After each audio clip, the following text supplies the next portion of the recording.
Hola mi gente, welcome back to Banking on Cultura. I am your host, Victoria Jenn Rodriguez, and I'm so excited for you to be here because the next few episodes are going to take you on a behind-the-scenes journey of what went down at the Secure the Big Bag and Love Unapologetically Summit. I hosted this event in November 2023 along with my partner, Cara Alwill, and we just got so much great feedback and literally lives were transformed that I wanted to bring this to the Banking on Cultura community, especially as we are approaching a new year and thinking about who we want to be, right? And why do we want to be this person? And what is it going to take in order for us to get there? So I welcome you to join me on this journey of how you are going to increase your streams of income entering into 2024. But most importantly, how are you going to love yourself unapologetically and those around you that you care about? So grab your notebook, grab your pen, because mega gems were dropped. And I hope you use this information and really think critically about, how am I going to set myself up for success as we enter this new year? And I brought in the best of the best experts to break this down. So there's going to be tangible strategies that you can actually implement immediately. And make sure when you tune in that you subscribe and leave us a review. I want to know what you think, y'all. I want to make sure that we are constantly providing you value. All right, y'all. So enjoy. So we wanted to start this event with a fireside chat between Cara and I to kind of get you guys in the loop of how this even came about. So for those who don't know me, I'm Victoria Jenn Rodriguez. I'm a master mindset and business coach. And Cara and I got acquainted because through the Female Collaborative, which is my nonprofit, we would host events every single year. And like many of you probably in this room was obsessed with Cara. And I was like, who is she? She's like the Carrie Bradshaw of our time. And Minus the Mr. Big. Yes. Unfortunately. I mean, it took Carrie a while. It took her a while. And I always knew that I wanted to work with her, right? And so I was like, I gotta figure out a way to do this. And so I did what many of us do when we want to connect with people. I hopped right in her DM.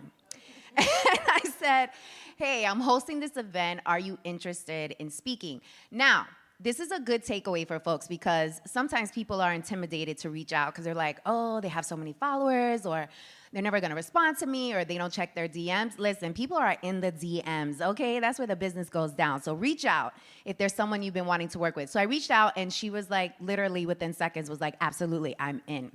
So she spoke at one of our events and killed it. In 2020, right before COVID. Yes, right before COVID. Oh my goodness, yes. Right before COVID. And after that, I was like, okay, now we gotta create something together. This was over 3.5 years ago. And, COVID happened, so that was that.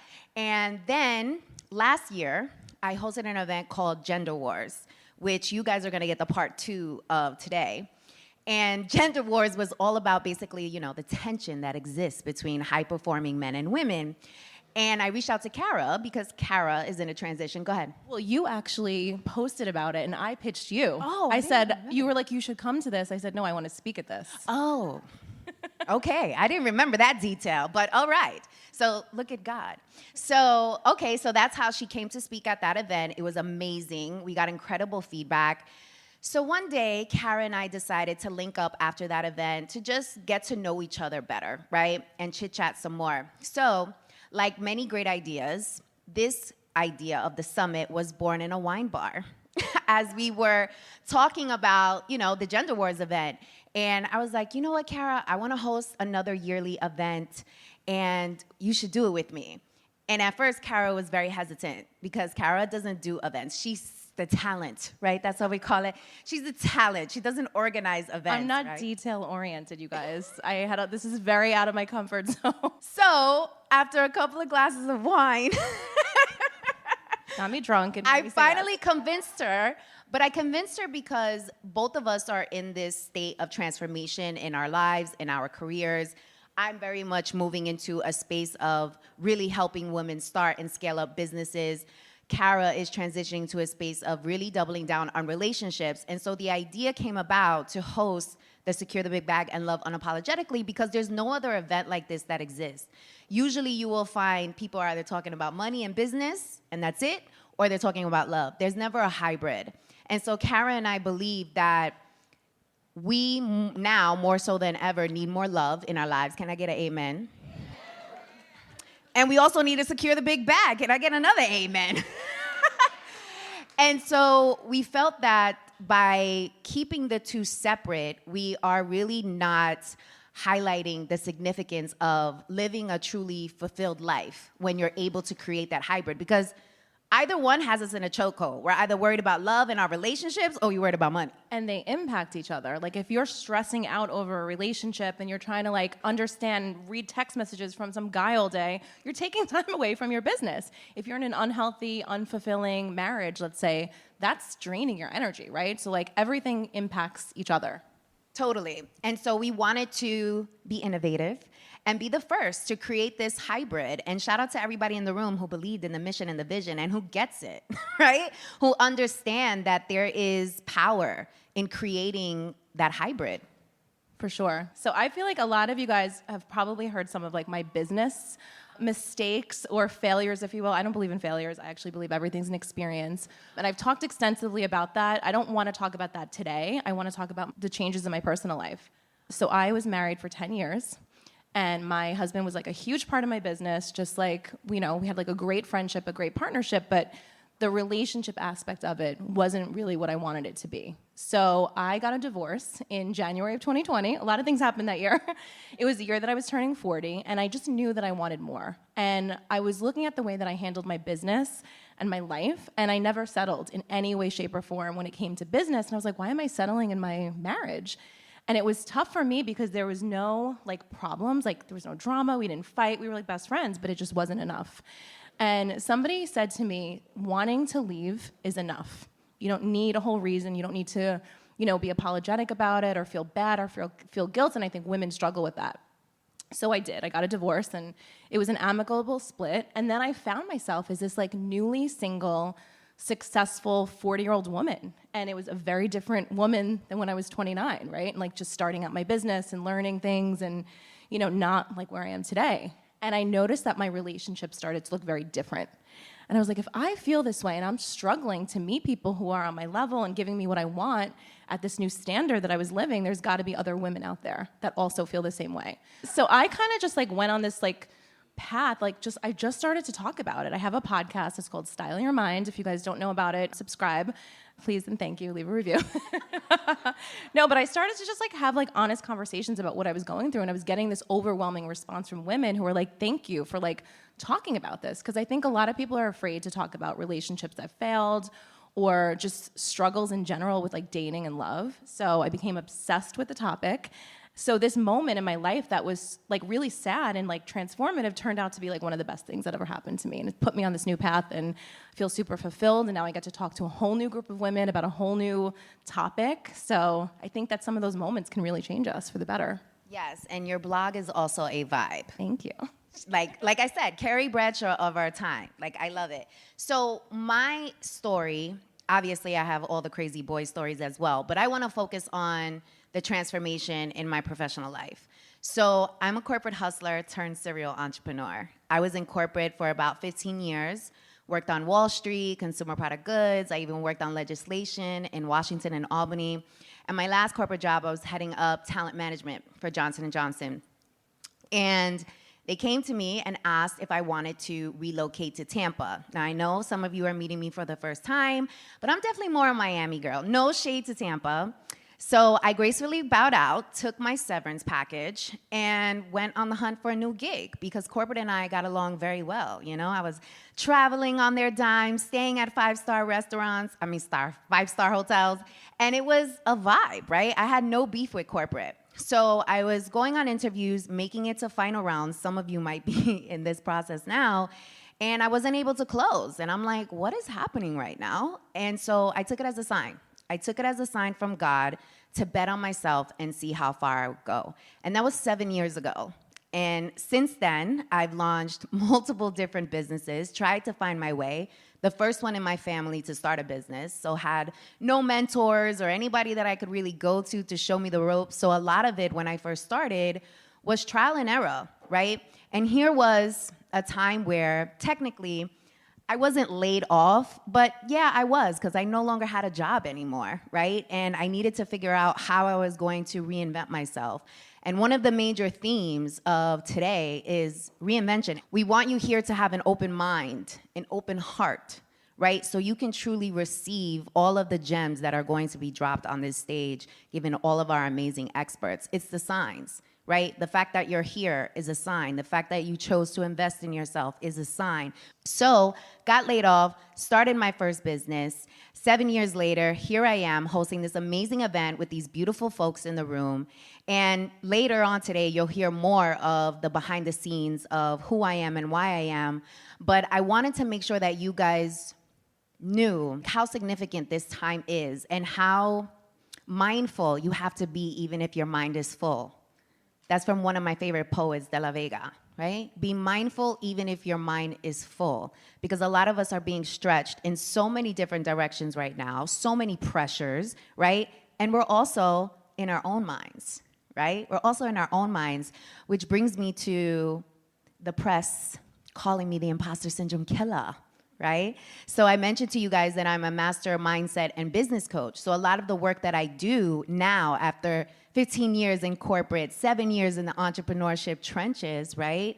Now I understand how important it is for us to master our mindset, how important it is for us to understand what imposter syndrome really means, to understand how important it is for you to constantly pour into yourself and constantly build your confidence, right? So that is going to be major themes that you're going to hear throughout today. So we wanted to start with an exercise to make sure you guys set the tone, right? Set your intention. That is the first prompt. What is your intention for today? Do you guys have a piece of paper? Can you write it down?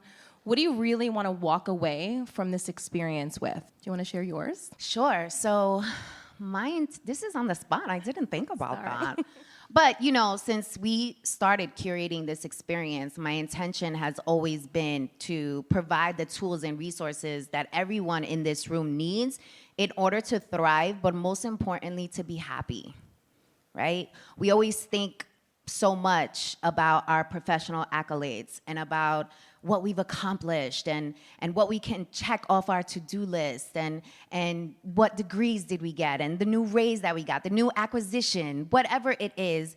And we always tend to put our happiness last. And so that is a big part of the love component of today and a big part of my intention in making sure that you guys don't lose yourself as you continue to aspire, as you continue to thrive, as you continue to develop into the best version of you.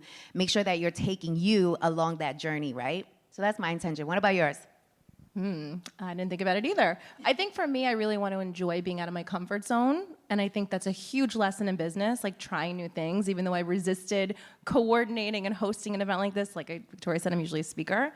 And it's scary, if I'm honest. I've never sat up here and interviewed people. I do it in my pajamas on my podcast from my living room, not in like a feathered, outfit. 10 million downloads, by the way. Almost 11. Talk your shit, girl.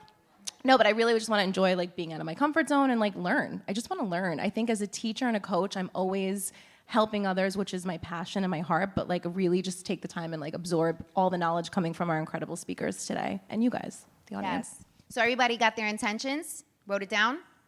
All right, so this next one this is a spicy one.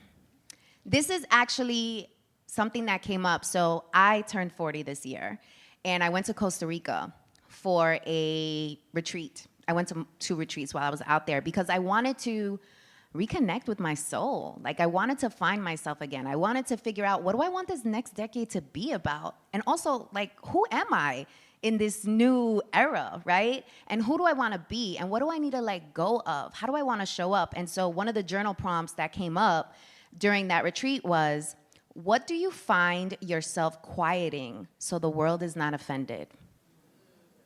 Write it down, guys. What do you find yourself quieting? All right, and the next one, what beliefs do you need to let go of in order to step into your next level? So what beliefs keep you small, hold you back? What do you need to release in order to get to the place you want to be? And some examples of that could be like, I'm not a person who has money, or I am not deserving of love. Like something that you've told yourself, a story that you've told yourself for whatever reason. I think we all do that, right, throughout the years. So what needs to go? And then the next question is, we interrupt our program to bring you this important message. ooh, this is really good. You should know about this. So I don't know about you, but I've been known to procrastinate, especially when things scare the hell out of me. The fear alone would have me stuck, overwhelmed, confused, and all types of self-doubt. And don't even get me started on the imposter syndrome. Okay. After getting laid off, not once, but 3 times, honey, I realized that the security blanket that I made up in my head was just an excuse because I didn't really want to bet on myself. The corporate benefits that had me in that headlock, girl, they went out the window once my job decided that they no longer needed me. Turns out that I'll save a whole nickel if I cut your salary completely. The truth is, the only security blanket guarantee is the one that you create for yourself. In other words, until you start a business, you will always be at the mercy of a company's headcount, and you will never have complete control over your time, which means you'll be renting out your thought leadership and helping build someone else's dream instead of your own. If you've been waiting for a sign, this is it. Don't you think it's time you stop playing small and tap all the way into your power, sis? Check out www.victoriajen.com/training to learn my 3-step process, the exact 3 steps that I took to make the transition from corporate to entrepreneurship. And this is helpful even if you don't know what type of business to start and have only one source of income. And this is absolutely free. It is my gift to you. I want you to win. It's winning season. In fact, what's that? It smells like winning season. Okay, so tap in and I'll see you inside the training. Let's go. Who do you need to become to operate at your fullest potential? Who do you need to become? These are bangers. I like these. I know, right? And you guys can come back to these questions at any time. Like that's what I love so much about just coaching and what we do and self-development. Like this is stuff I think we should be asking ourselves all the time. Anytime you're starting a new venture or getting into a new relationship, the beginning of the year, 2024 is coming very quickly. It's a couple weeks away. So this is great stuff to journal on, New Year's Eve or New Year's Day is we're starting a brand new year. Okay, I'll share. We were at the mixer and I'm standing there having my drink and this guy walks in that I had gone on a date with a year ago and it didn't work out romantically, but we stayed good friends. And he just happened to be walking by and he's like, I saw you in the window. And I was like, really? He's like, I couldn't miss you. And I'm like, oh, I had crazy dress on. And he walked in and we had drinks and we actually reconnected. We started texting. And again, it's not a romantic thing, but that's a great story to talk about how love, which we'll get into, and relationships. And we were talking about this. I was talking to somebody about this earlier. Platonic relationships can really teach us a lot as well. So I think it's something to recognize, right? We're always on the hunt for a boyfriend or a husband or a girlfriend. Sometimes it's not like that. Sometimes it's just friend love that helps us grow. I feel like that was a safe one, but okay. I did not sleep with him ever. Is that what you want to know? I would have if I wanted to. I didn't want to. Let's get the tea here. Let's unwrap it. I wanted stuff more. I gave you more. Let's do it. So Cara and I think one of the reasons why you and I connect so much is because we are transparent and we share a lot. We're also both Tauruses, so that could be it too. But, we have built our brands around vulnerability and around sharing the stuff that sometimes people feel icky about or feel very uncomfortable about. And for Cara and I, we found power in that and freedom in that, right? And so this is why I posed this question about, hey, let's share something we haven't shared publicly. Because we share so much publicly, what are we actually holding on to for us? And do we need to be mindful of that, right? Yeah, I've thought about that a lot in terms of sharing my relationships. I shared one post-divorce relationship that I was in, and it fell apart. And then I had to hear everybody on Instagram sending me messages. Where's John? Where's John? I don't see his I'm like, what do you think happened to John? Did he explode and spontaneously combust? We broke up. But I think moving forward, I'll keep the special relationships private because you do need something for yourself when you are the face of your brand.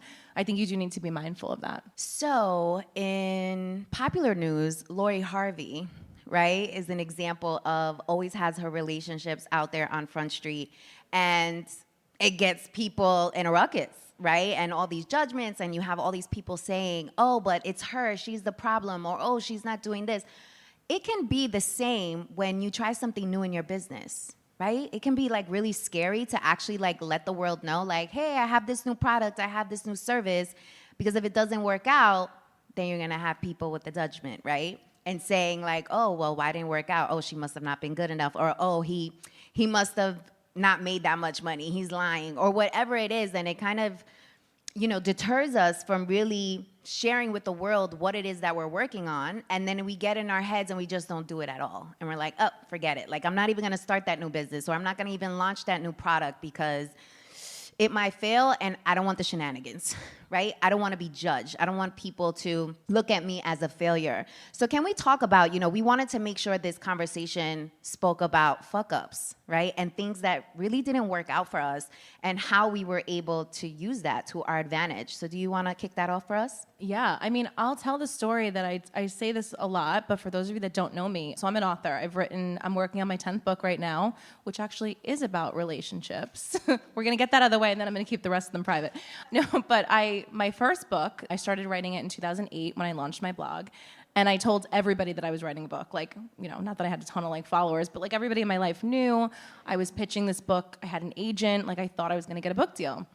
And the book got rejected not one, not two, not three, but 19 times by 19 publishers. And I think most people would have been like, okay, I'm good. Like, I'm just going to start on another dream now. And I was like, no, like F this. Like, I'm going to self-publish my book.